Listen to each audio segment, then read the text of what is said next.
Sales at U.S. retailers falling in the month of March, and it's the second month in a row that they've done so. Actually, the worst two-month stretch we've seen in 2 years when you put it all together. And speaking of putting it all together, that's what Jeff Flock does for a living. He's at the Lincoln Mall out there in Illinois. Jeff?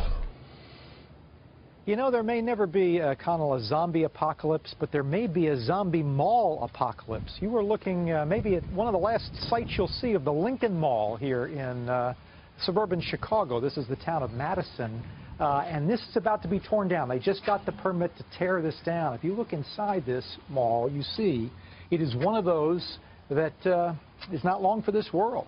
You know, one analyst today, in light of the retail sales numbers, said America is just grossly overstored.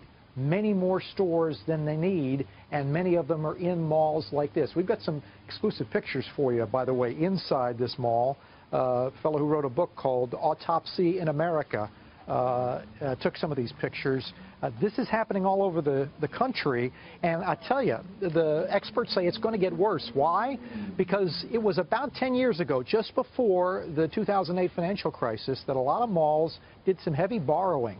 10-year notes with a balloon payment at the end, and if you do the math, 2007, 2006, 2008, they're starting to come due.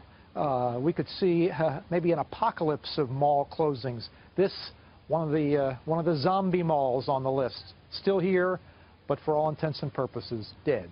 Donald. Wow, and the timing is something. You're right about that, especially when you're financing 10 years out. Jeff, thank you for that. Jeff Flock with a very important story today.